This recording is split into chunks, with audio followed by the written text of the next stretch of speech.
ஜெபிக்கலாம். அன்பின் பரலோக தகப்பனே, இந்த காலை வேளைக்காக நன்றி செலுத்துகிறோம்.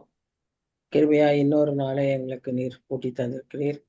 இந்த வருஷத்தின் கடைசி நாட்களை காணும்படியாக உதவி செய்திருக்கிறீர். நேற்று இருந்தவர்கள் இன்று இல்லை சுவாமி.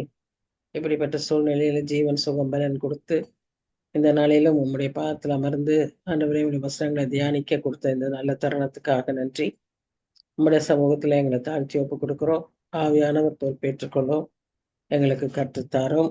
ஆண்டவரே வசனங்கள் எங்களுக்கு அவசியமா இருக்கிறபடினால அந்த நாட்கள்ல நாங்க அதன்படி வாழ்ந்து உம்மை பிரியப்படுத்தவும் உம்முடைய வருகைக்கு ஆயத்தமாகவும் எங்களுக்கு நீர் உதவி செய்யும். தாழ்த்தி கொடுக்கிறோம் சுவாமி. தடைகளை நீக்கி போடும். வருகிறவர்களை சீக்கிரம் அழைத்து வரும். நேசிக்கிற இயேசு கிறிஸ்து மூலமாய் வேண்டிக் கொள்கிறோம் பிதாவே. ஆமேன் ஆமேன்.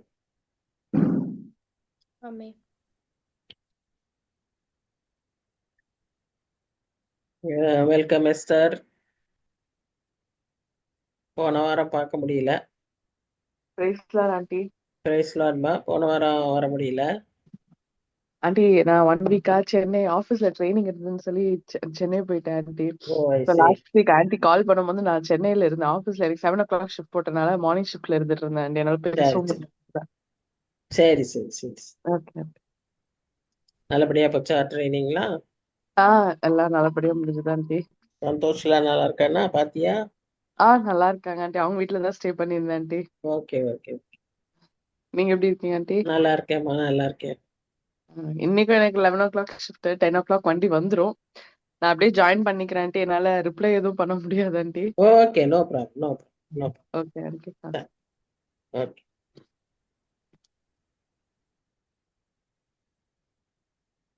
ஒரே ஒரு நிமிஷம் இருங்க. ஒரு நிமிஷம் இருங்க, நான் வந்துடுறேன்.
எல்லாமே புது பாட்டு ஏன் எஸ்டர் நேத்து? ஆமாங்க ஆண்டி. கொஞ்சம் ஒரு 2-3 பாட்டு மட்டும் கொஞ்சம் மிக்ஸ்டா போட்டிருந்தாங்க. ஆனா பிராக்டிஸ் பண்ண டைம் இல்ல அப்படின்றனால ஒரு கொஞ்சம் பாட்டு மட்டும் கொஞ்சம் பழைய பாட்டு தான் ஆண்டி போட்டிருந்தாங்க. பழைய பாட்டுன்னு ஏதோ ஒண்ணுதான் தெரிஞ்ச மாதிரி இருந்துச்சு. மத்தபடி எல்லாமே அதாவது ஒரு 2-3 இயர்ஸ் பேக் அந்த மாதிரி பாட்டுனதை கொஞ்சம் மிக்ஸ் பண்ணிட்டோம்.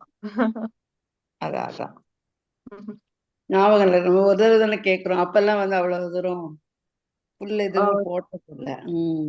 Okay okay aunty. ஆனா நல்லா இருந்துச்சு. இந்த பிசுறு தட்டு இல்லாம அப்படிங்களா ஆண்டி?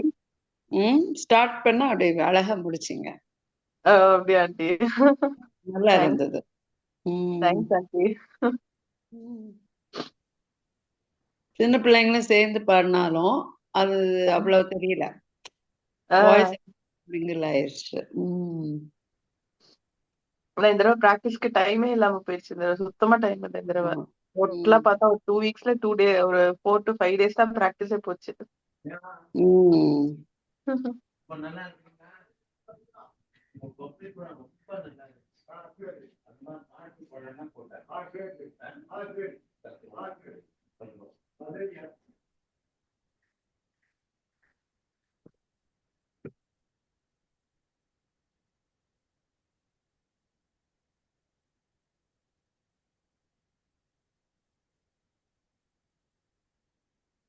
ஒரு பாட்டு வருது.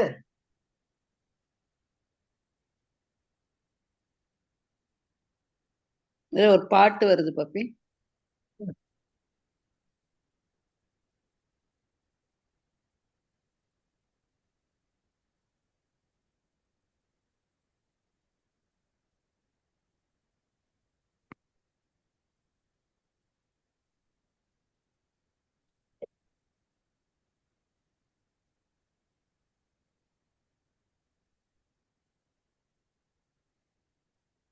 வசனம் தெரியுதா?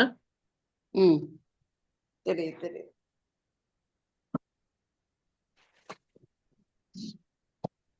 நிச்சயா வந்திருக்காங்க.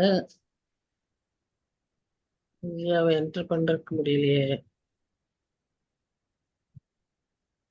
மேல எல்லாம் தெரியும் அட்மிட்னு. அதுக்கு அது கரெக்டா இதுக்கு மேல இருக்குது.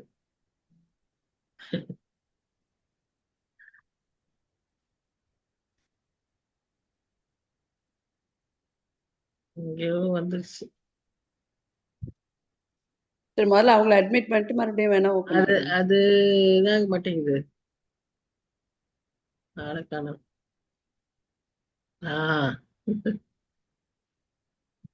சரி.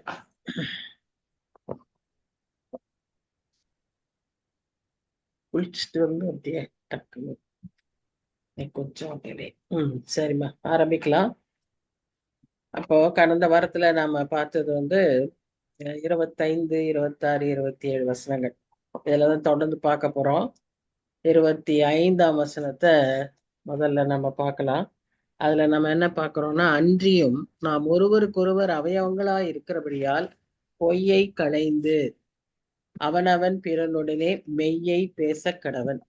இப்போ பொய்யை களைந்து அது வந்து ரொம்ப இம்பார்ட்டண்டா போட்டிருக்கிறாங்க. ஏன்னு சொன்னா முதலாவது ரீசன் ஏன் நாம வந்து பொய்யை களையணும் அப்படின்னு போட்டிருக்காங்கன்னா, நாம ஒரே சரீரத்தின் அவயவங்கள் ஒன்றோடு ஒன்று நாம அப்படி சிதைந்து செயல்படும் போது நமக்குள்ள ஒரு மாயைத்தனம், ஒரு ஃபால்ஸ் இது அதெல்லாம் இருக்கக்கூடாது. அது வந்து ஃபர்ஸ்ட் ரீசன். சரியா? அடுத்ததா நாம என்ன அதுல பாக்குறோம் அப்படின்னு பாத்தீங்கன்னா, சில விஷயங்கள்ல நம்ம என்ன செய்வோம்னா, நான் பொய் சொல்லல, நான் வந்து ஒரு நல்ல இதுக்காகத்தான், ரீசனுக்காக தான் நான் வந்து இப்போ வந்து அவங்களுக்கு வந்து ஒருவேளை அது வந்து பாதிக்கும். அவங்களுக்கு அந்த சமயம் டைமிங், சம்டைம்ஸ் டைமிங்கை குறித்து நாம வந்து கொஞ்சம் மாத்தி சொல்லுவோம். அந்த மாதிரி கொஞ்சம் மாத்தி சொல்றது, பொய் சொல்றதுல மாத்தி சொல்றது. But even that will lead to லையிங்னு சொல்லி வேதத்துல வாசிக்கிறோம். இந்த பொய்க்கெல்லாம் பிதாவானவர் யாரு அப்படின்னு பாத்தீங்கன்னா, யோவான் 8:44 நம்ம வாசிக்கிறோம். அது வந்து பொய்க்கு பிதாவானவர் சாத்தான், பிசாசுக்கு இன்னொரு பெயர் பொய்க்கு பிதாவானவன், கொலைபாதகன், இப்படின்னெல்லாம் அந்த வசனத்துல வாசிக்கிறோம். ஸோ அதனால நம்ம வந்து என்ன செய்யணும்னா, இந்த பொய்யை நம்ம அறவே அலைஞ்சிடணும். என்ன காரணத்துக்காகவும் நம்ம இந்த பொய் பேசுறத பழக்கமா வச்சுக்க கூடாது. ஏன்னா சில சமயத்துல நம்ம வந்து பொய்ன்னு மற்றவங்களை ஏமாத்துறது இல்ல, ஆனா பொய்யே வந்து ஒரு பெரிய பாவமா நமக்கு தெரியல. அந்த நேரத்துல நம்ம ஏதாவது ஒரு காரியத்துக்காக அந்த பொய்யை சொல்லிடுறோம். அந்த மாதிரி பொய் வந்து நம்ம அது கூட சொல்ல கூடாது அப்படின்னு சொல்லி நம்ம வேதத்துல வாசிக்கிறோம். வெளிப்படுத்தல் விசேஷம் 22ஆம் அதிகாரம் 15ஆம் வசனத்துல நம்ம என்ன வாசிக்கிறோம்னா, இந்த பொய்யை வாசிக்கிறாங்க யாராவது? வெளிப்படுத்தல் 15. நாய்களும் சூனியக்காரரும் விபச்சாரக்காரரும் கொலைபாதகரும் விக்கிர ஆராதனைக்காரரும் பொய்யை விரும்பி அதன்படி செய்கிற யாவரும் புறம்பே இருப்பார்கள். அப்ப பாருங்க, ஏதோ லிஸ்ட் கொடுத்துருக்குறாங்க. சூனியக்காரங்க, விபசாரக்காரங்க, அப்படி இப்படின்னு எல்லாம், கொலைபாதகர். அதுல வந்து இந்த லிஸ்ட் இருக்கு பாருங்க. என்னது? பொய்யை விரும்பி பொய் சொல்றவங்க. அதாவது அந்த பொய் சின்ன சின்னதா நம்ம பேசிக்கிட்டே இருக்க போனா கடைசியில அந்த பொய்யே தான் நமக்கு வந்து ஒரு ஒரு தப்புன்னு தெரியாது. அடுத்தது இந்த பொய் சொல்லிட்டு நம்ம அப்படி தப்பிச்சுக்கலாம். அது நம்ம வந்து பொய்யனும் போது நமக்கு பாவமா தெரியுது. ஆனா நம்ம பொய்யின்னு தான் சொல்ல மாட்டோம். நம்ம என்ன சொல்ல போறோம்? அது ஏதோ ஒரு காரியத்தை மாத்தி சொல்ல போறோம். அவ்வளவுதான். அப்படி அது அவங்களுக்கு தான் வருத்தமா இருக்கக்கூடாதுன்னு சொல்லிட்டு நம்ம சொல்றோம் அப்படின்னு நாம நினைச்சுக்கிட்டு நாம சொல்லும்போது அது என்ன ஆயிடுதுன்னா, நம்ம பொய்யை விரும்புகிறவர்களாய் மாறி விடுகிறோம். சோ அப்படிப்பட்டவர்களுக்கு தான் அங்க என்ன இருக்குன்னு பாருங்க. அந்த வசனம் என்ன சொல்லுது? நரகத்தை ஆயத்தப்படுத்தி வச்சிருக்கிறாங்களாம். இப்படிப்பட்டவங்களுக்கு தான் நரகம் ஆயத்தப்படுத்தப்பட்டிருக்கு அப்படின்னு சொல்லி வேதம் சொல்லுது. அப்போ நாம 21:8 கூட அப்படிதான் போட்டிருக்கு. நிறைய லிஸ்டோட பயப்படுகிறவர்களும் அவிசுவாசிகளும் அருவருப்பானவர்களும் கொலைபாதகரும் விபச்சாரக்காரரும் சூனியக்காரரும் விக்கிர ஆராதனைக்காரரும் பொய்யர் அனைவரும் 2ஆம் மரணமாகிய அக்னியும் கந்தகமும் எரிகிற கடலிலே பங்கடைவார்கள். பாருங்களேன், அப்போ அக்னியும் கடல எரிகிற கந்தகம் யாருக்காக இருக்குன்னு சொன்னா பெரிய பெரிய பாவம் செஞ்ச லிஸ்டோட பொய் சொல்றவங்களுக்கும் இருக்கு. அப்ப பொய் வந்து நம்ம ரொம்பவே கேர்ஃபுல்லா இருக்கணும். பொய்யை நாம அவாய்ட் பண்ணணும் நம்முடைய லைஃப்ல. பொய் வந்து நம்ம ஒரு பெரிய பாவமா நிறைய சமயம் நினைக்க மாட்டோம். ஸ்டூடெண்ட்ஸா இருக்கும் போதெல்லாம் பாத்தீங்கன்னா ஒரு பாட்டியவே 4-5 தடவை கொள்ளுவாங்க. போன தடவை சொல்லுவாங்க பாட்டி சாவுக்கு போகணும்னு, அடுத்த ஒரு 2 மாசம் கழிச்சு மறுபடியும் பாட்டி சாவுக்கு போகணும்னுவாங்க. அதை எந்த பாட்டியும் கடைசியில கேட்க வேண்டியதாயிரும். அந்த மாதிரி. சோ அதெல்லாம் வந்து ஏன் சொல்றேன்னா, அது ஒரு விளையாட்டு. அது ஒரு பொய்ன்றது மாதிரியே இல்லை. நமக்கு ஒரு அவசர தேவை, இந்த மிஸ்ஸுக்கிட்ட இதை சொன்னாதான் லீவ் கிடைக்கும், அதனால இப்படி சொல்லிடுவோம் அப்படின்ட்டு சொல்லிடுறது. இப்படி நம்ம வந்து நிறைய செஞ்சிருக்கிறோம். அது வந்து நம்ம வந்து என்ன செய்யணும், அறிக்கை செய்து நம்ம மன்னிப்பு கேட்கணும். அதோடு கூட இனி அந்த மாதிரி நம்ம வந்து கூட செய்யக்கூடாது. ஏன்னு சொன்னா அதை மாத்துறது ரொம்ப சுலபம் இல்லை. அது பழக்கமாக்கிட்டோம்னா பொய்யை விரும்புகிறவர்களாய் நாம் மாறிவிடுவோம். அப்படி நாம் பொய்யை விரும்புகிறவர்களாய் மாறிவிட்டோமானால் நமக்கு நரகம்தான் ஆயத்தப்பட்டிருக்கும். அதை நாம ரொம்ப ஜாக்கிரதையாய் நாம் அதை பற்றி யோசிக்க வேண்டியவர்களாய் இருக்கிறோம். நான் ரீசெண்டா ஒரு வீடியோ பார்த்தேன். அதுல வந்து ஒரு பெரிய இப்ப வந்து அவர் ஒரு பெரிய இவராயிட்டாரு, என்ன சொல்றது, பிசினஸ் மேன் ஆயிட்டாரு. ஆனா தொடக்கத்துல ரொம்ப கஷ்டப்பட்டவரா இருந்தாரு. அவர் வந்து ஸ்ரீலங்காக்காரரு. அவர் 37 ரூபாய் 50 பைசா ஒருத்தர்கிட்ட இருந்து திருடிட்டாங்க. ஒரு அம்மா கிட்ட இருந்து திருடிட்டு அவரு போயிட்டாரு. அது அவங்க சொந்தக்காரங்களா யாருன்னு தெரியாது, யார்கிட்ட இருந்தோம் திருடிட்டு போயிட்டாங்க. இவ்வளோ வருஷம் கழிச்ச பிறகு அவர் எவ்வளோ பெரிய பிசினஸ் மேன் அப்புறம் ஆயிட்டாரு. இப்ப வந்து அவருக்கு ரொம்ப அவர் கிறிஸ்டியன் அப்பவும் கிறிஸ்டியன் தான், ஆனா இப்ப உண்மையான கிறிஸ்தவன் ஆயிட்டாரு. அப்போ அவருக்கு மனசுக்குள்ள அந்த ஒரு உறுத்தல். இதனால அவர் என்ன செஞ்சாருன்னு சொன்னா, அந்த பாட்டிக்கு போய் அந்த 37 ரூபாய் 50 பைசா 37 ரூபாய் 50 பைசா 37 ஜஸ்ட் 37 ருபீஸ் அதை நான் ஏமாத்தினேன்னு சொல்லி போய் அதுக்கு 3 கோடி ரூபாயா வட்டி முதலுமா நான் கொடுக்குறேன்னு கொண்டு போய் கொடுத்துட்டு வந்திருக்காரு. எப்படி சகையை சொன்னார்ல, நான் நாளத்தனையாய் செலுத்துவேன்னு, அந்த மாதிரி அவர் போய் செய்திருக்காரு. இப்ப நாமளும் அப்படி செய்யணும், நாம அப்படி போய் இது பண்ணணும்ன்றது ஒரு பக்கம் இருந்தாலும், நாம முதல் வேலையா சொன்ன பொய்களுக்கு நம்ம என்ன செய்யணும், ஆண்டவர்கிட்ட மன்னிப்பு கேட்கணும். அறிக்கை செய்து மன்னிப்பு கேட்கணும். எதெல்லாம் ஞாபகத்துக்கு வருதோ, எப்படி எல்லாம் ஏமாத்தி இருக்கிறோமோ அதையெல்லாம் சொல்லி நாம என்ன செய்யணும், மன்னிப்பு கேட்கணும். அப்படி நான் சொன்னேன்ல, இப்ப வழக்கமா சொல்லிட்டு இருந்ததுனால நமக்கு அது அப்படின்னே தெரியாது. அந்த மாதிரி இருக்கிறதையும் சொல்லி அறிக்கை பண்ணிட்டு இனி அந்த வழக்கம் இல்லாம இருக்கிறதுக்கு நாம முயற்சிக்கணும். சோ அது ஒரு முக்கியமான ஒரு இதா வந்து வேதத்துல சொல்லப்பட்டிருக்கு. அத வந்து நம்ம உண்மைய மத்தவங்கள்ட்ட சொல்றது எப்படி சொல்லணும்னா, அன்போடு சொல்லணும் அப்படின்னு பார்க்கணும். இதே அதிகாரம் 4ஆம் அதிகாரம் 15ஆம் வசனத்தை பாருங்க. எபேசியர் 4:15 என்ன சொல்றது? அன்புடன் சத்தியத்தை கைக்கொண்டு போதும். அன்புடன் சத்தியத்தை கைக்கொண்டு.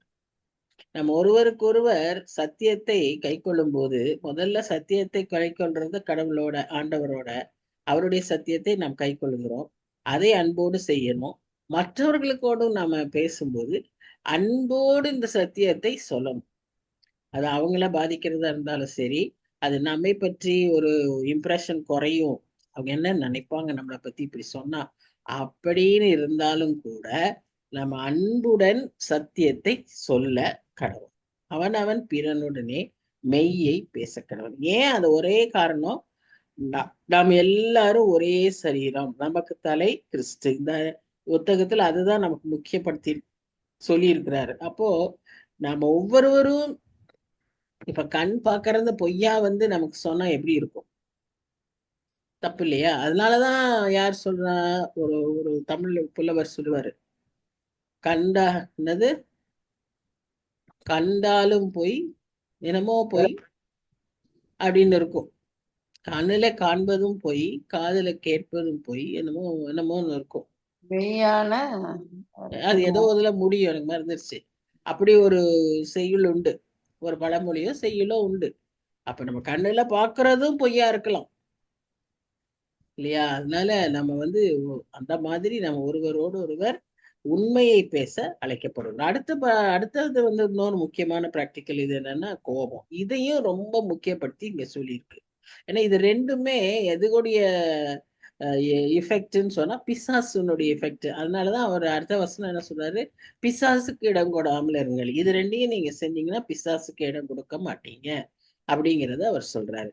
அப்போ இங்க கோபம் கொண்டாலும் பாவம் செய்யாதிருங்க. அப்போ கோபம் வந்து ஒரு நமக்கு ஒரு உணர்வு. அதுல வந்து பாவம் செய்ய வாய்ப்புண்டு. அதனாலதான் கோபமே பாவம் அல்ல, ஆனா கோபம் கொண்டால் பாவம் செய்ய வாய்ப்புகள் உண்டு. ஏன்னா நம்முடைய ஆண்டவரே அநேக சமயங்கள்ல கோபப்பட்டதை நம்ம பார்க்கிறோம். பழைய ஏற்பாட்டுல அவர் எரிச்சல் உள்ள தேவன் என்று சொல்லி நம்ம பார்க்கிறோம். இவங்களுடைய பாவங்களுக்கு உடனுக்குடன் அவர் தண்டிக்கிற தேவனாய் இருக்கிறார். அதனால அவருக்கு கோபம் இருந்தது. ஆனா அந்த ரைச்சியஸ் ஆங்கர், நீதியை செய்யும்படியான கோபம், அதாவது பாவத்துக்கு விரோதமான கோபம். சரியா? அதுக்கு நிறைய ரெஃபரன்ஸ் இருக்கு.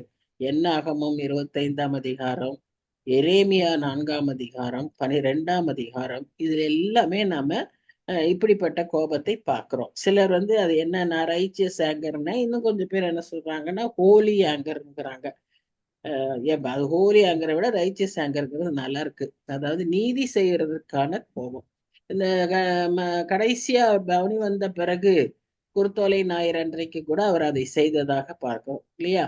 அங்க ஆலயத்தை சுத்திகரிப்பார், எல்லாரையும் துரத்தி விட்டு கள்ளர் குகையாக்கிட்டீங்கன்னு சொல்லி அங்கேயும் அவருடைய கோபத்தை நாம பார்க்கிறோம். அப்போ நீதிக்கான கோபம் அது ஆண்டவர் இடத்துல. அதனாலதான் அவர் என்ன சொன்னாருன்னா, கோபம் கொண்டாலும் பாவம் செய்யாதீர்கள். ஏன்னு சொன்னா நம்மளுடைய கோபம் எப்படின்னா சில சமயத்துல உடனுக்குடனே அது வெளிப்படாது. சில பேர் என்ன சொல்றாங்க, பட்டாருன்னு வெடிச்சிருவாங்க. நான் வந்து உடனே வெடிச்சிருவேன். அப்படி அது உடனே வெடிக்கிறது சம்டைம்ஸ் சுட்டாலும் சுட்டுரும், சுடுற அளவுக்கு வெடிச்சாலும் வெடிச்சிரும், அவரால் கொல்ற அளவுக்கு வெடிச்சாலும் வெடிச்சிரும். உடனே வெடிக்கிறேன்னு ஒரு கண்ணை புல் பண்ணிட்டா, எனக்கு ஒன்ன கோவம் வந்துச்சு, நான் குத்திட்டேன் அப்படின்னா என்ன பண்றது? சில பேர் விளையாட்டுக்கே செய்வாங்க. நான் படிச்சப்போ என்னுடைய ஸ்கூல் லீடர் பேரு நல்ல பேரு பாரதியோ என்னமோ. அவ நல்லா படிக்கிற ஒரு ஸ்டூடெண்ட். அவளுடைய போத்தனூர்ல, அப்போ அந்த காலத்துல, அப்போ அவ போத்தனூர்ல இருக்கிறா. அவளுடைய தம்பி விளையாட்டுத்தனமா வீட்டுல இருந்த ரிவால்வரை, அவங்க அப்பா ரிவால்வரை எடுத்து சண்டை போட்டுக்கிட்டு இருந்தாங்க. இவங்க 2 பேரும் அண்ணன் அக்கா தம்பி சண்டை போட்டதுல விளையாட்டுத்தனமா தான் நான் சுட்டுருவேன்ட்டு ஒரு டப்புன்னு சுட்டுட்டான், அவ இறந்துட்டான். ஸ்கூல்ல படிக்கும்போது எனக்கு அது அப்படியே மனசுல ஞாபகத்திலே இருக்கு. ஏன்னு சொன்னா இந்த மாதிரி சின்ன விஷயங்கள் சில சமயத்துல விளையாட்டுத்தனமா இருந்தாலும் அது வந்து ஆபத்துல கொண்டு போய் முடிஞ்சிடும், வேகமா செஞ்சிடும். அதுக்கு நானே ஒரு சமயத்துல என் பையன் மேல பூட்டை தூக்கி வீசிட்டேன் கோபத்துல. அவசரம், எனக்கு அவசரம், அவனுக்கு அவசரம். நாங்க அவனை கொண்டு போய் ஸ்கூல்ல இதுக்காக நான் லீவ் எடுத்து அவனை கொண்டு போய் ஹாஃப் டே பறிச்சேன். அதுல கொண்டு போய் அவனை விடணும். அந்த அவசரத்துல இருக்க இந்த பையனுக்கு அது இதே தெரியாம பட் விளையாடிக்கிட்டே இருந்தான். அவனை கூப்பிடடே பாரு இப்ப என்ன பண்றதுன்னா, நீ பூட்டை தூக்கி வீசினா அது கரெக்டா மண்டையில பெற்றுச்சு. என்னை பார்த்தா பூட்டத்து அந்த இன்சிடென்ட்டை பார்த்தா பூட்டால மண்டையை உடைச்சிட்டாங்கன்றதுதான் இன்சிடென்ட். பட் ஆக்சுவலி என்ன நடந்துச்சுன்னா, அப்படி தூக்கி வீசினா அது அவன் மேல பட்டுருச்சு. பட் கோபம் இப்படி செய்ய வைக்கும். கோபம் சில சமயம் நம்மள என்ன செய்யும், கொலகாரராகவே மாத்திரும். ஜெயில் மினிஸ்ட்ரிக்கு போனீங்கன்னா அநேகர் இந்த மாதிரி சொல்லுவாங்க, ஒரு நிமிஷம் தாங்க நான் கோபத்துல தள்ளினேன், அந்த மண்டை போய் அதை எங்கேயோ போய் இடிச்சிருச்சு, அதுல உடைஞ்சிருச்சு, செத்துட்டா அப்படின்னு நிறைய ஆண்கள் சொல்றதை பார்த்திருக்கோம். லேடிஸும் நிறைய அந்த மாதிரி சொல்றதெல்லாம் பார்க்கும்போது கோபம் வந்து ரொம்ப டேஞ்சரஸ். ஆனா நம்ம மனுஷர் ஏன் அப்படிப்பட்ட கோபம், சில வந்து விளையாட்டுத்தனமா, அதாவது அப்ப வெடிக்கிற ஒரு கோபம், அது மாதிரி ஒரு கோபம். இன்னொரு கோபம் என்ன தெரியுமா?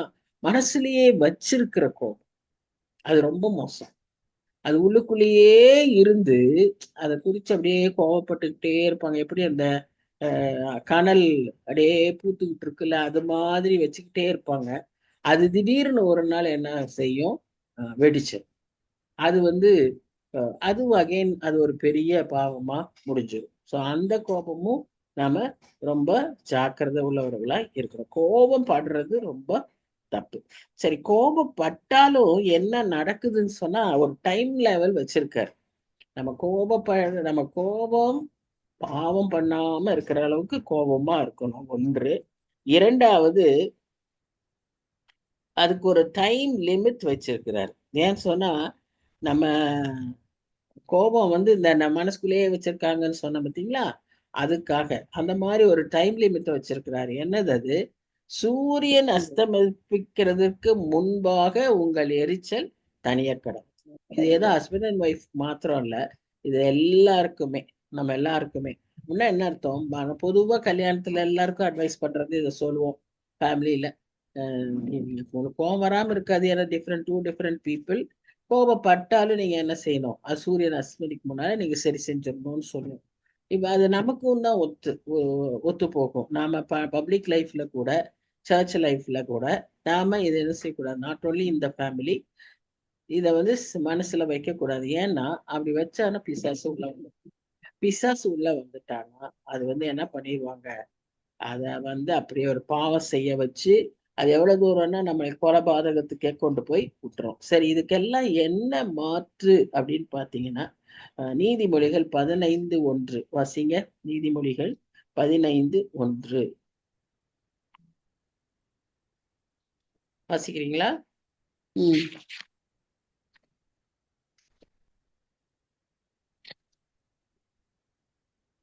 மெதுவான பிரதியுத்தரம் உக்கிரத்தை மாற்றும், கடுஞ்சொற்களோ கோபத்தை எழுப்பும்.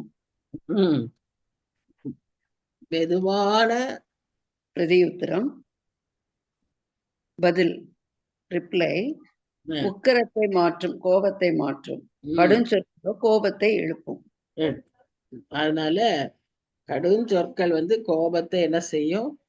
உண்டாக்கிட்டே இருக்கும்.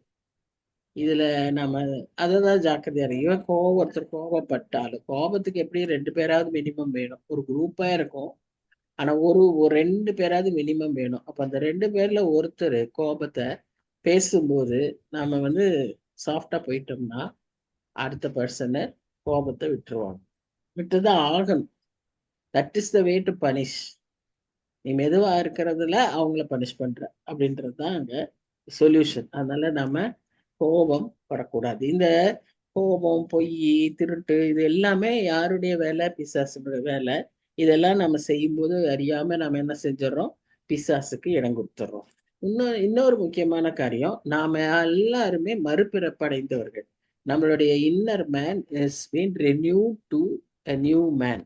அப்போ இந்த நியூ மேன் வந்து என்ன செய்யணும்னா, he will not lie. இந்த நியூ மேன் வந்து கோபப்பட்டாலும் பாவம் செய்யக்கூடாது, பாவம் செய்ய மாட்டான். அதுல நமக்கு தான் இந்த செய்தி. இது இல்லாத, இந்த அனுபவத்துக்கு வராத, மறுபிறப்படையாதவர்களுக்கு இந்த அறிவுரை எல்லாமே வேஸ்ட். அறிவுரை எல்லாமே வேடிக்கையா இருக்கும். இப்படி எல்லாம் வாழ முடியுமா? இதெல்லாம் அவசியமா? அப்படின்ற மாதிரி அவங்களுடைய எண்ணங்கள் இருக்கும். உண்மையா மறுபிறப்படைந்தவர்களுக்கு தான் இந்த காரியங்கள் வந்து ஒரு முக்கியத்துவத்தை காண்பிக்கும். ஒரே நிமிஷம். வெண்ணிலா, நீ இதை அப்புறம் பெருக்கிக்கோ. நீ முதல்ல சுத்தி பெருக்கி வாசலை பெருக்கி விட்டுரு, சரியா? அந்த தண்ணி குழியில இருக்கிற குப்பையெல்லாம் எடுத்து அதெல்லாம் சுத்தம் பண்ணிட்டு வா. நான் அதுக்குள்ள நான் முடிச்சிருவேன். எனக்கு 10:30க்கு முடிஞ்சிடும். ஓகே? ஏன்னா இப்ப உட்காந்தேன்னா நான் அவசர அவசரமா சரியா இருக்காது. இரண்டாவதாக அந்த கோபம் சொன்னேன். கோபத்துக்கு ஒரு டைம் லிமிட்டும் இருக்குன்னு சொல்லி நம்ம பார்த்தோம். மூன்றாவதாக திருடுகிறவர். பாருங்க, ரொம்ப சிம்பிளான விஷயத்த பைபிள்ல போட்டிருக்கிறாங்க. பைபிள்ல எத்தனை பெரிய சத்தியங்கள் இருக்கு, எவ்வளவு பெரிய தீர்க்க தரிசனங்கள் இருக்கு, எவ்வளவு பெரிய கடைசி கால செய்திகள் இருக்கு. ஆனா அது எல்லாத்தின் மத்தியிலையும் இந்த மாதிரி சின்ன சிம்பிள் திங்ஸையும் பவுல் வந்து அந்த எபேசு மக்களுக்கு எழுதியிருக்கிறாரு. ஏன்னா எபேசு மக்களுக்கு வந்து அவருக்கு அவங்க ரொம்ப ப்ரெஷியஸ். அதனாலதான் திரும்ப திரும்ப திரும்ப திரும்ப போய் அவங்களுக்கு சொல்ல, நம்ம ஏற்கனவே சொல்லியிருக்கேன், 3 வருஷம் அங்க அவர் ஸ்பெண்ட் பண்ணி ஒரு ஸ்கூல் டீச்சர் மாதிரி அவங்கள கூப்பிட்டு டீச் பண்ணியிருக்காரு. எவ்ரி ஆஃப்டர்நூன் அவங்களுக்கு டீச் பண்ணியிருக்கிறாரு. ஏன்னா அந்த டைம் தான் தூங்குற நேரம். அங்க அந்த தூக்கத்தை கெடுத்து அவங்க வந்து அங்க செய்யறாங்க. ரெண்டாவதாக இன்னும் அவங்கள்ட்ட நம்ம என்ன பாக்குறோம்னா, அந்த எபேசு மக்களை அஹ், வெளி எங்கேயோ இன்னொரு ஊருக்கு போனவர் திரும்ப வந்து அவங்கள அங்க கூப்பிட்டு பேசுவார். அந்த மாதிரி ஆஹ் எபேசு மக்களை பொறுத்தவரை அவருக்கு ரொம்ப பிடிக்கும். அவங்கள நல்லா ட்ரெயின் பண்ணணும்னு அவர் ஆசை. அதாவது சின்ன சின்ன விஷயங்களை கூட அவர் முக்கியமா சொல்றாரு. அப்புறம் அவர் இன்னொன்னு சொல்றாரு, இந்த நான் சொன்னதெல்லாம் நீங்க கீழ்ப்படிச்சீங்கனாலே நீங்க 10 கற்பனையும் கீழ்ப்படிஞ்ச மாதிரி இருக்கும். அதுல அதே தானே வருது அப்படின்னு அவங்களுக்கு சொல்றாரு. ஏன்னா நியாயப்பிரமாணத்தை கடைபிடிக்கிறது மிகவும் கடினம்னு நம்ம எல்லாருக்கும் தெரியும். ஆனா நியாயப்பிரமாணத்தின் சுருக்கமாகிய அந்த 10 கட்டளைகளிலையும் இந்த 2 கட்டளைகளை புதிய ஏற்பாட்டுல கொடுத்ததையும் ஈஸியா நம்ம ஃபாலோ பண்ணலாம். எப்படின்னா இந்த சின்ன விஷயங்களை எல்லாம் நாம கேட்கும்போது இது வந்து அன்னைக்கு இருந்த ஜனங்களுக்கு கொடுக்கப்படுகிற அட்வைஸ். ஆனா இது நமக்கும் எனக்கும் உங்களுக்கும் எல்லாருக்குமே பொருந்தும். இப்ப அவர் என்ன முக்கியமா சொல்றாருன்னா, அன்றைக்கு இருந்தவங்க வேலையே செய்யாம சோம்பேறித்தனமா இருந்து தங்க தேவைகளுக்கு மற்றவர்களை திருடி சாப்பிடுற ஒரு பழக்கம் அன்னைக்கு இருந்துச்சு. ஒரு பெரிய குரூப் ஒரு வேலை செய்யாது. அவங்களுக்கு என்னன்னா ஈஸியா பணம் எடுத்துடணும், அடுத்தவனை திருடி ஈஸியா. இன்னைக்கும் கூட திருடுறவங்கள பாத்தீங்கன்னா அப்படித்தானே. ஒரு ஒரு ஒரு சுவர்ல எழுதியிருந்தது பார்த்தேன், ஏமாறுகிறவன் இருந்தால் ஏமாத்துகிறவன் இருப்பான். இருக்கணும்னு அவசியமா? ஏமாறுறவன் ஒருத்தன் ஏமாந்த கூலியா இருக்கான்னா அவனை வந்து கட்டாயம் ஒருத்தன் போய் திருடி நான் அவனை ஏமாத்தணும்ன்றது அவசியமா? அப்படின்ற ஒரு பெரிய ஸ்லோகமே ஒரு சுவர்ல எழுதியிருக்கு. அப்போ மனுஷருடைய மனப்பான்மை எப்படி இருக்குன்னு பாருங்க. வேலை செய்யாம பணத்தை சம்பாதிக்கணும். இன்னைக்கு வந்து அதுக்கு பல வழிகள், மாடர்ன் டெக்னிக்ஸ் இருக்கு இல்லையா? எப்படி ஒருத்தருடைய அக்கௌண்ட்ல இருந்து பணத்தை திருடுறது, நம்ம போன்ஸை ஹேக் பண்றாங்கன்னு சொல்றாங்க. நம்ம ஏடிஎம்ல நம்ம பணத்தை நம்ம நம்பரை போட்டு அவங்க அப்படியே எடுத்துக்கிறாங்க. என்னென்னமோ திருட்டு வழிகள் செய்யறாங்க. ஏன்னா எல்லாம் ஈஸியா திருடிக்கணும் அப்படின்னு நினைக்கிறாங்க. சரியா? இப்போ நம்ம இங்க என்ன பாக்குறோம்னு சொன்னா, நம்ம அந்த சின்ன திருட்டுல இருந்து கூட பெரிய திருட்டு வரைக்கும் எதுவுமே அன்னைக்கு செய்ய கூடாது. அது முக்கியமா அன்றைக்கு இந்த தப்பு செஞ்சவங்க வந்து அடிமைகள். அந்த நாட்டுல அன்னைக்கு இருந்த அடிமைகள் இந்த தப்பு செஞ்சாங்கன்னு சொல்லி பாக்குறோம். ஆனா இன்னைக்கு நல்ல பணக்காரங்களே இப்படியே செய்து பணக்காரங்கள் ஆனவர்கள் தொடர்ந்து செய்து கொண்டிருக்கிறதை நாம் பார்க்கிறோம். அடிக்கடி நம்ம என்ன சொல்றோம், நம்ம வரிப்பணத்தை எல்லாம் திருடுறாங்க அப்படின்லாம் சொல்றோம்ல. எல்லாம் அதிகாரத்துல இருக்கிறவங்க, ஆளுகை செய்யறவங்க எல்லாருமே ஒரு வகையில எப்படி இருக்காங்க, திருடிக்கிட்டே தான் இருக்காங்க. ஆனா நமக்கு கொடுக்குற ஆலோசனை என்ன? சோம்பேறித்தனமா இருந்தோம்னா கர்த்தர் நம்மை விட்டு விட்டு போயிடும். அவர் வரும்போது நாம் வேலை செய்கிறவர்களாய் காணப்பட வேண்டும். சோம்பேறிகளாய் நாம் இருக்கக்கூடாது. சோம்பேறிகளாய் இருப்போமானால் கர்த்தர் நம்மை விட்டு விடுவார். நம்ம எதையாவது நம்ம அப்படின்னா இந்த வேலை உலக பிரகாரமான வேலை, ஆவிக்குரிய வேலை அப்படின்னு சொல்ல, நாம எதுவா இருந்தாலும் நாம வந்து நல்ல நம்முடைய உடலை பேணுகிறவர்களாய், நாம் வேலை செய்கிறவர்களாய், நாம் கர்த்தருக்கென்று காரியங்களை செய்கிறவர்களாய், போராடி ஜெபிக்கிறவர்களாய், எது நம்மால செய்ய முடியுமோ அது செய்யணும். சும்மா நாம் என்ன செய்யக்கூடாது, லேசியா இருக்க கூடாது. அப்படி இருந்தோம்னா lazy Christians rob himself, others and God. நம்ம சோம்பேறியா இருக்கிறதே திருட்டுத்தனம்னு இந்த பைபிள்ல சொல்லப்பட்டிருக்கு. 2 தெசலோனிக்கேயர் 3ஆம் அதிகாரம் 10ஆம் வசனம் வாசிச்சீங்கன்னா அன்னைக்கு அதே தான் அடிமைகளுக்கு சொல்லப்பட்ட காரியம் என்னன்னா, நீ வேலை செய்யற நீ சாப்பிடக்கூடாது. அடிமைகளுக்கு சொல்லப்பட்டது. ஏன் இதெல்லாம் எழுதியிருக்குன்னா, அந்த ஒரு லெத்தார்ஜி ஆட்டிடியூட் நமக்கு வந்துடக்கூடாது. நம்ம மைண்ட்ல அப்படியே ஒரு ஒரு டல்னஸ், அந்த டல்னஸ் வந்தாலே பாவம் செய்வார். தாவீது அவ்வளோ நல்ல சின்ன வயசுல இருந்து கர்த்தரை பற்றி வைராக்கியத்தோடு கர்த்தருடைய நாமத்தை பிடித்து கொண்டவனா இருந்த தாவீது பாவம் செய்ததுக்கு காரணம் என்ன தெரியுமா? லேசினஸ். போராடி போய் வாரில நின்று போராட வேண்டிய அவன் மேல உப்பரிகையில சோம்பேறியா நல்லா தூங்கி எந்திரிச்சு சுத்திக்கிட்டு இருந்தான். அதுலதான் அவன் பாவத்துல விழுந்தான். சோ பிசாசு இந்த மாதிரி சூழ்நிலைகள், இந்த மாதிரி சந்தர்ப்பங்களை பயன்படுத்திடுவான். அதனாலதான் நாம இதுல எல்லாம் விழிப்பாய் இருக்க வேண்டும் என்று சொல்லி நாம பார்க்கணும். இப்ப 29ஆம் வசனம், இது ஒரு அடுத்த பயங்கர வசனம். கெட்ட வார்த்தை ஒன்றும் உங்கள் வாயிலிருந்து புறப்பட வேண்டாம், பக்தி விருத்திக்கு எதுவான நல்ல வார்த்தை உண்டானால் அதையே கேட்கிறவனுக்கு பிரயோஜனம் உண்டாகும்படி பேசுங்கள். மத்தேயு 12:34 வாசிங்க.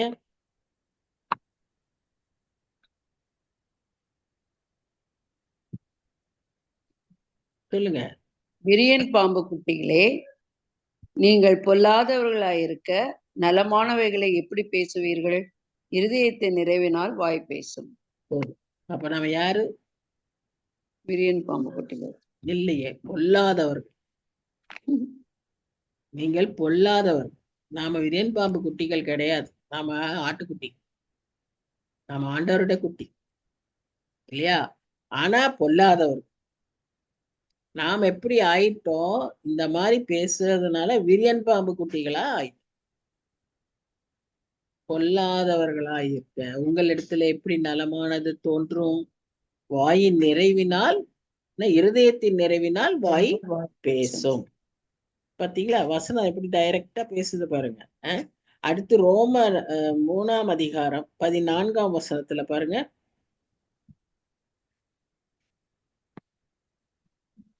ரோமர் 3:14 என்ன சொல்லுது? வாய் சபிப்பினாலும் கசப்பினாலும் நிறைந்திருக்கிறது. யாருது? அவர்கள் வாய், பாவிகளுடைய வாய். முந்தின வசனம் பார்த்தா பாவிகள் இருக்கும். பாவிகளுடைய வாய் என்னத்துல இருக்கு? சபிப்புலயும் கசப்புலயும் இருக்கு. நம்ம வாய் எப்படி இருக்கு? ஆசீர்வாதமான வாயா இருக்கா? அதே வசனம் பாருங்க, அதே புத்தகம் ரோமர் 10ஆம் அதிகாரம் 9:10 நம்ம என்ன வாசிக்கிறோம்னா, ரட்சிக்கப்பட்ட உடனே நம்முடைய வாய் ரட்சிப்பை அறிவிக்கும், சுவிசேஷத்தை அறிவிக்கும். இந்த புதிய மனுஷன் என்ன செய்வான்? அவன் திருட மாட்டான், அவன் இப்படி வேண்டாதத பேச மாட்டான், அவன் கர்த்தருக்காக உழைக்கிறவனா இருப்பான். எவ்வளவு உழைப்பான்னு சொன்னா, அவன் எக்ஸாஸ்ட் ஆகுற வரைக்கும் கர்த்தருக்காக உழைப்பான். இன்னைக்கு எங்களுக்கு தெரிஞ்ச எத்தனையோ பேர் 70 வயசு 75 வயசு அவங்களுக்கு கண் பார்வையெல்லாம் குறைஞ்சு கேட்ராக்ட் ஆனாலும் ஓடிக்கிட்டே இருக்காங்க. யாருக்காக? கர்த்தருக்காக வைராக்கியமாய் செய்யறாங்க. அவங்களுடைய அண்ணன் ஒருத்தர் இருக்காரு, அவர் 80 வயசு, அவங்களும் ஓடிக்கிட்டு இருக்காங்க. சோ இப்படியெல்லாம் கேள்விப்படுறோம். அப்படின்னா என்ன அர்த்தம்? அந்த கர்த்தருடைய வைராக்கியம் எவ்வளவு முடியுமோ அவ்வளவு முடியறதுக்கு எக்ஸாஸ்ட் ஆகிற வரைக்கும் நாம கர்த்தருக்கு, இவங்கெல்லாம் தான் நமக்கு என்னவா இருக்கணும்? ரோல் மாடல்ஸா இருக்கணும். நாம சும்மா உட்காந்து சாப்பிட்றவங்கள, நம்ம அப்படியே பணத்துல மிதந்துகிட்டு இருக்கிறவங்கள, என்ன செய்யறதுன்னே தெரியாம இருக்கிறவங்கள, இந்த ஒண்ணுமில்லாத ஒரு வேல்யூவே இல்லாத நடிகர்கள், இவங்களையெல்லாம் முன்மாதிரிகளா நாம வச்சுக்க கூடாது. அதுல எல்லாம் வச்ச வாழ்க்கையே வேஸ்ட். ஏன்னா அது எதுவுமே நமக்கு நன்மையாக கொண்டு வராது. இப்படிப்பட்ட மக்களை எல்லாம் நினைக்கணும். மிஷினரிஸ், அதுக்குதான் மிஷினரி பயோகிராஃபி வாசிக்கணும்னு சொல்றது. அவங்கள அதை பற்றி எல்லாம் வாசிச்சு அவங்கள பற்றி எல்லாம் தெரிஞ்சு கொள்ளும் போது நமக்கு இதெல்லாம் அதிக பிரயோஜனமாய் இருக்கும். சரியா? அடுத்து நம்மளுடைய கம்யூனிகேஷன் அது எப்படி இருக்கு அப்படின்னு பாத்தீங்கன்னா, அந்த அந்த வசனத்தை 29ஆம் வசனத்திலே பாத்தீங்கன்னா கரப்ட் கம்யூனிகேஷன் அப்படின்னு இருக்கு. மத்தேயு 7ஆம் அதிகாரம் 17-18 வாசிச்சீங்கன்னா, அங்க என்ன சொல்லியிருக்குன்னா, அந்த வார்த்தைகள் அழுகுன பழத்தை போல இருக்கும். பேட் அண்ட் ராட்டன் ஃப்ரூட் அந்த மாதிரி இருக்கான். அப்போ அப்படிப்பட்ட ஒரு கெடுதலான பேச்சுக்கள். நான் அதுவும் இப்ப நம்ம சின்ன பிள்ளைகளா இருக்கும்போது இந்த டபுள் மீனிங்ல பேசுவாங்கன்னு சொல்லுவாங்க. ஏதோ பேசுவாங்க, ஆனா அது டபுள் மீனிங்கா இருக்குமா. அது சில பேர் சிரிப்பாங்க. அத ஒரு சில சமயம் நமக்கு அது புரியாது ஆக்சுவலா, ஆனா சிரிப்பாங்க. இன்னைக்கு இருக்கிறது ரொம்ப அது அந்த காரியங்கள் இன்றைக்கு அதிகமா இருக்கு. அவங்க என்னென்னமோ வேர்ட்ஸ் யூஸ் பண்றாங்க, கோட் வேர்ட்ஸ் யூஸ் பண்றாங்க, ஏதேதோ சொல்லிட்டு சிரிக்கிறாங்க. அவங்களுக்குள்ள அது ஒரு என்ன சொல்றது, என்டர்டெயின்மெண்ட். இந்த மாதிரி கெட்ட மாதிரி பேசிக்கொள்வது ஒரு என்டர்டெயின்மெண்ட்.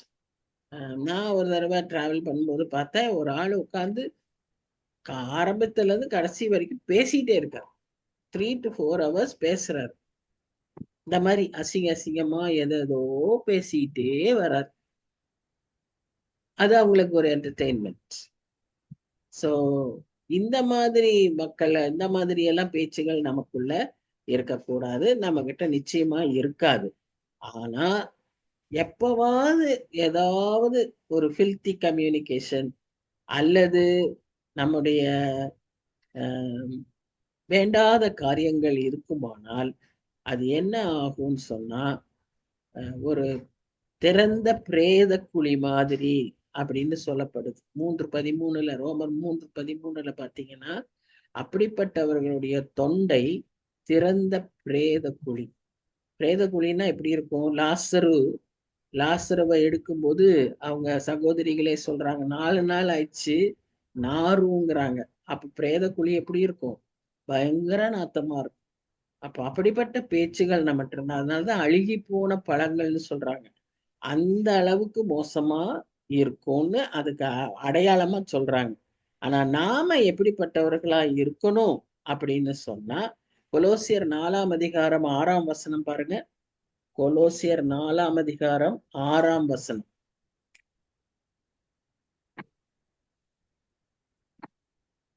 6ஆம் வசனம்.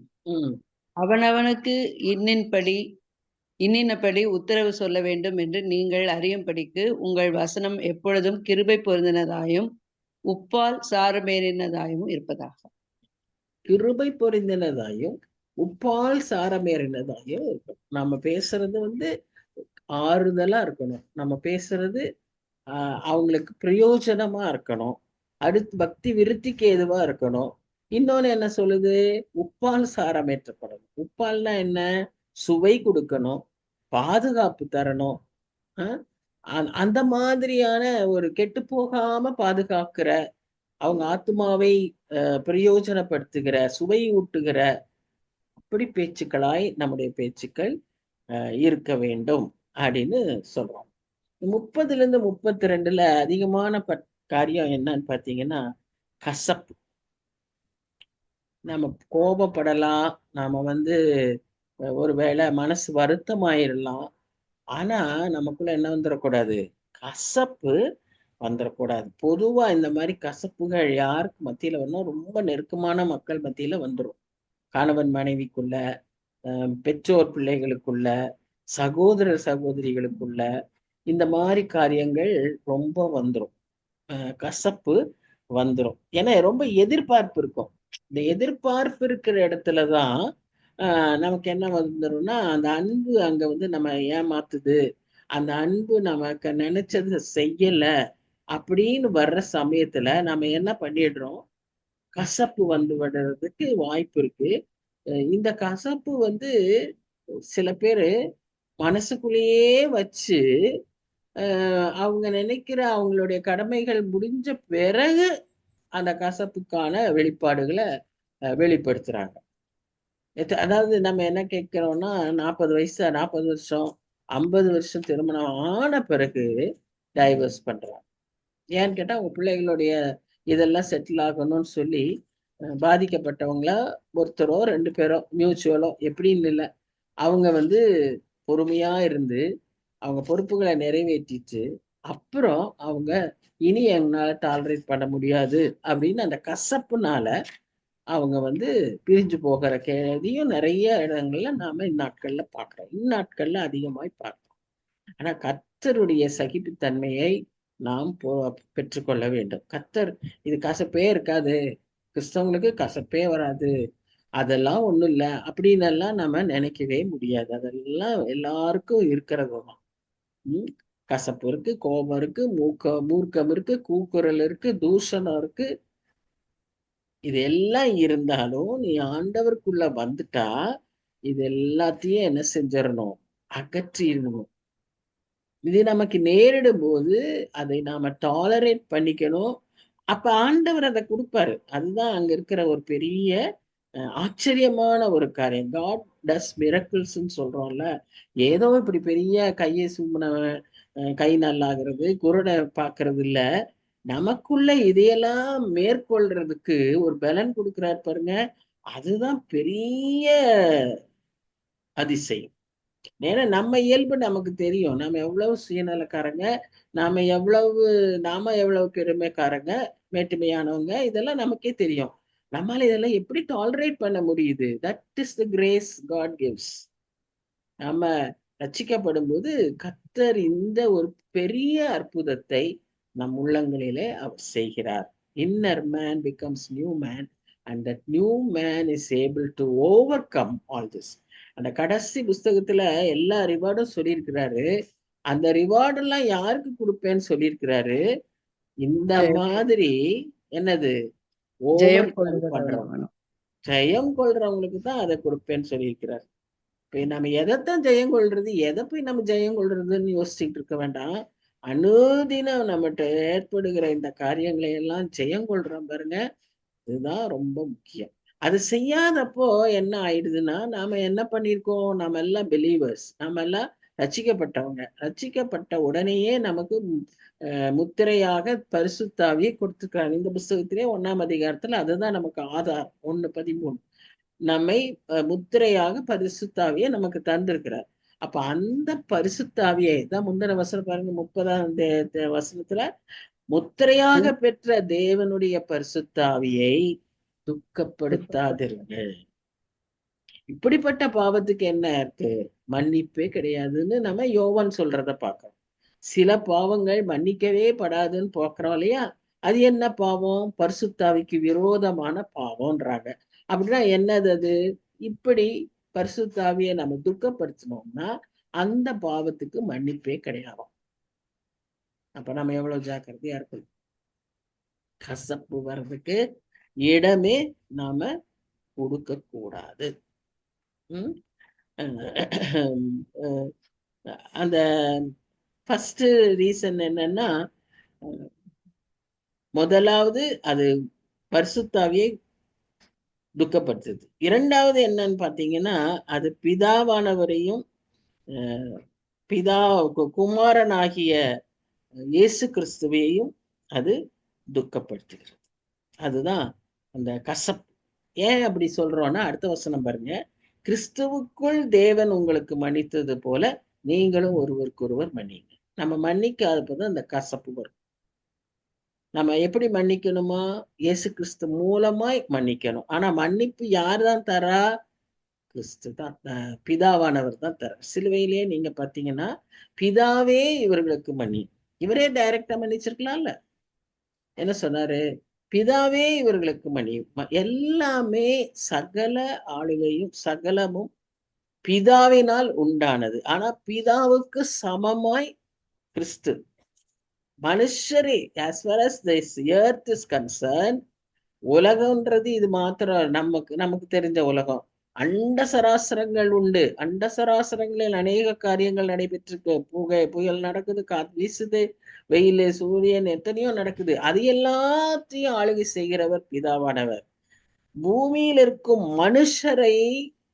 மனுஷர் சம்பந்தப்பட்ட காரியங்களை சம்பந்தப்படுத்துறதுக்கு செய்வதற்கு பிதாவானவர் டைரக்டா செய்ய முடியாது. ஏன்னா அவர் பரிசுத்தமானவர், நெருங்கவே முடியாது.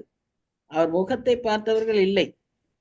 அப்படிப்பட்ட அந்த பிதாவானவரை நாம் அறிந்து கொள்ளவும் அவர் நமக்கு தொடர்பு கொள்ளவும் இந்த குமாரன் உதவி செய்யும்படியாக இந்த உலகத்துக்கு அவரை தந்தறினார். அதனால நம்முடைய பாவத்தை மன்னிக்கிறதுக்கு பிதாதான் மன்னிப்பாரு. யார் மூலமா மன்னிச்சாரு? இயேசு கிறிஸ்துவின் ரத்தத்தின் மூலமாய் அவர் மன்னிக்கிறார். அப்ப அவர் நம்மை மன்னிச்சது போல நாமும் ஒருவருக்கொருவர் மன்னிக்க அழைக்கப்படுகிறோம். நீங்க மன்னிப்பு பெற்றிருக்கீங்களா? அப்படின்னா நீங்க அவர் மன்னிச்சது மாதிரியே நாமும் அவரை மற்றவர்களை மன்னிக்க அழைக்கப்படுகிறோம். சரியா? அப்போ இது இந்த 4ஆம் அதிகாரத்துல சொல்லப்படுகிற காரியம். நான் சொன்னதெல்லாம் தான் இதுல இருக்கும்னு நினைக்கிறேன். புதிய மனிதனுக்கு அதை எப்படி மேற்கொள்றான்? he has control of his emotions. அது என்னவா இருந்தாலும் சரி, அது எல்லாவற்றையும் அவனுடைய கண்ட்ரோல்ல வைத்திருக்கிறதுனால கர்த்தரை மகிமைப்படுத்தும்படியாக அதை செய்கிறான். கசப்ப அரிஸ்டாட்டில், சாக்ரட்டிஸ், அரிஸ்டாட்டில்னா நமக்கு தெரியும், பெரிய கிரேக்க அறிஞர்கள். அவர் என்ன சொல்றாரு? It is a resentful spirit that refuses reconciliation. ஒப்புரவாகாத ஒரு மனப்பக்குவம் தான் கசப்பு உணர்வு. ஒப்புரவுக்கே வராது. இப்ப நம்ம கோபம், பகை அந்த அளவுக்கு போயிருமா? ஃபர்ஸ்ட் லெவல் கோபம், அடுத்த லெவல் பகை, 3வது லெவல் கசப்பு. நம்ம இங்க முதல் ஸ்டெப்புக்குள்ளேயே அடக்கிடணும். அதத்தான் அவர் சொல்றாரு, it must be put away அப்படின்னு சொல்றாரு. ஒரு நிமிஷம் டாடி, அந்த தென்னை மரத்தை சுத்தி இருக்கிற செடிகளை எல்லாம் கொஞ்சம் எடுத்துருச்சு. வெண்ணிலா சோ பின்னால தேக்கு மரம். சோ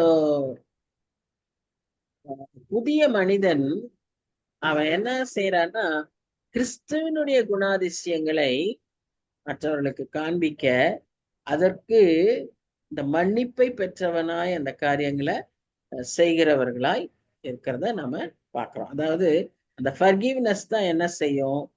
மற்றவர்கள் மேல ஒரு இரக்கம் வரும், மற்றவர்கள் மேல ஒரு கைண்ட்னஸ் வரும், மற்றவர்களையும் மன்னிக்க முடியும். So all this is possible only when you accept Christ and when the inner man becomes the new man. God makes a new man. So அவனுக்கு அந்த கோபத்தை பிடித்து வைத்து கொள்ள அவனுக்கு முடியும், கோபத்தை கண்ட்ரோல் பண்ண முடியும். மற்றவங்க இப்படி பேசுறவங்கள ஒப்புரவாகி கொள்ள, அவர்களை ஒப்புரவாகுதலுக்குள்ள கொண்டு வர அவனால முடியும். ஏன்னா அவனுக்கு அந்த கெப்பாசிட்டிய, அந்த இன்னர் மேனுக்கு அந்த ஆவியானவர் அந்த ஸ்ட்ரென்த் கொடுப்பார். It is possible. முடியாதுன்னு மாத்திரம் சொல்லாதீங்க, முடியும், டெஃபினட்டா முடியும். தாழ்த்தணும். பிதாவானவருக்கு சமமா இருந்ததை ஏற்றுக்கொள்ளாம நமக்காக இந்த உலகத்துல கிறிஸ்துமஸ் நாட்கள்ல அதிகமாய் நாம் யோசிக்கிறோம். மனுஷனாய் இந்த உலகத்தில் அவர் வந்தது தன்னைத்தானே தாழ்த்தி. இதே பவுல் பிலிப்பியருக்கு எழுதினது 2ஆம் அதிகாரம் 6-9 வசனங்கள் மனப்பாடமா வச்சுக்கோங்க.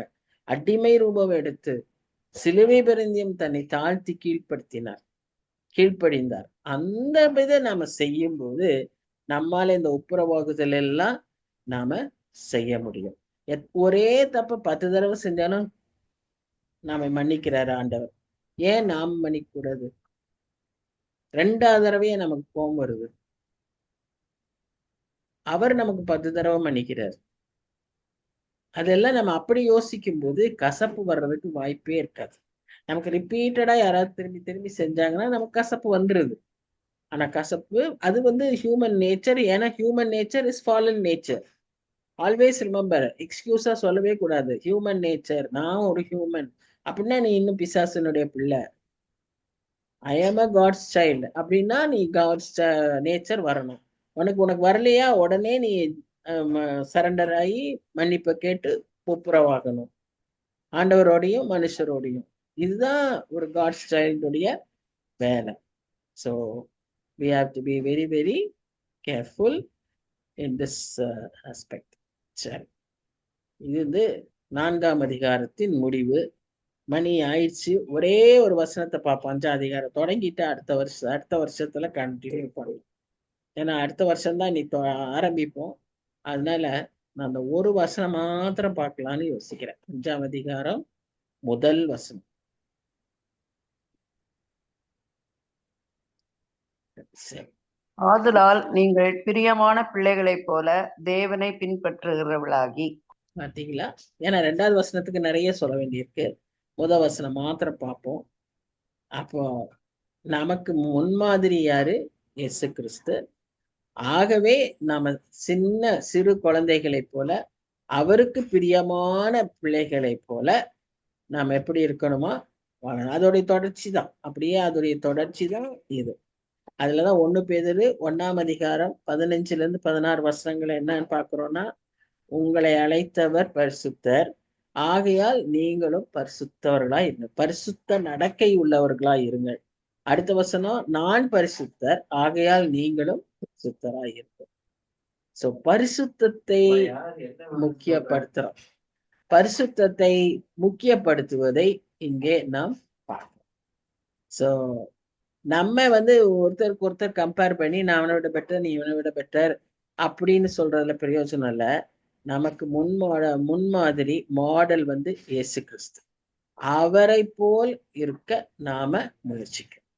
அவரையே முன்மாதிரியாய் நாம் வைத்துக் கொள்ள வேண்டும். நான் அவருடைய முன்மாதிரி என்னன்னு அந்த வசனத்துல வாசிக்கிறோம். நான் பரிசுத்தர், ஆகையால் நீங்களும் பரிசுத்தராய். ஸோ இந்த சிந்தனையோடு இந்த கிறிஸ்துமஸ் சீசனை நாம கொண்டாடுவோம். நம்முடைய காரியங்கள் எல்லாவற்றிலும் ஆண்டவரை சின்ன சின்ன விஷயம் பார்த்துக்கோங்க, பைபிள்ல தான் கொடுத்துருக்கு. இது பொதுவா சண்டே ஸ்கூல்ல சொல்றது இல்லை, பைபிள்ல கொடுத்துருக்கு. பொய் சொல்லாத, திருடாத, பைபிள்ல தான் சொல்லியிருக்கு. அப்போ அவ்வளோ முக்கியமான ஒரு விஷயம். அது எல்லாருக்கும் பொருந்துகிற விஷயம், சின்னவங்களுக்கு மாத்திரம் அல்ல. ஆகவே இதை கடைபிடித்து பரிசுத்தமாகி இந்த கிறிஸ்துமஸ் சீசன்ல இதை பற்றி அதிகமாய் யோசித்து நம்மையே தாழ்த்தி கர்த்தருக்கு பிரியமாய் வாழ கர்த்தர் தாமே உதவி செய்வாராக. செபிக்கலாம். அன்பின் ஆண்டவரே, நன்றி செலுத்துகிறோம். இந்த நாளிலும் ஆண்டவரே உடைய வசனங்களை தியானிக்க எங்களுடைய பரிசுத்த நடக்கை எப்படி இருக்க வேண்டும், ஒரு நல்ல முன்மாதிரியாக இருக்க வேண்டும், உம்முடைய முன்மாதிரியை பின்பற்ற வேண்டும் என்பதில ஆண்டவரே நீர் எவ்வளவோ கருத்தாய், பேச்சுல கூட நாங்க செயல்ல எல்லாவற்றிலும் இருக்கணும்னு சொல்லி நீர் எங்களை விரும்புகிறீர். அதுக்காக நன்றி செலுத்துகிறோம். எங்களுக்கு உதவி செய்யும் தகப்பனே. இந்த வேலையிலும் கூட ஆண்டவரே ஒவ்வொருவரையும் ஆசீர்வதியும். எங்க இந்த குரூப்ல இருக்க ஒவ்வொரு மெம்பர்ஸையும் ஆசீர்வதியும் சுவாமி. இந்த வருஷத்தை முடிக்க எங்களுக்கு நன்றியோடு முடிக்க கிருபை தாரும். குறிப்பாக உங்களுடைய கிறிஸ்துமஸ் பண்டிகையை நாங்க செலவு பண்ணுவோம், நாங்க கொண்டாடும் போது மகிழ்ச்சியோடும் சந்தோஷத்தோடும் கொண்டாடவும், வீண் செலவுகளுக்கு எங்களை விலக்கி காத்து எப்படியாவது இந்த நாட்கள்ல பிறருக்கு, குறிப்பாக தேவையுள்ள மக்களுக்கு உதவி செய்ய எங்களுக்கு பலன் தார். எங்களை காத்துக்கொள்ளும், ஆசீர்வதியும். நேசிக்கிற இயேசு கிறிஸ்து மூலமாய் வேண்டிக் கொள்கிறோம் பிதாவே, ஆமென். Okay, next class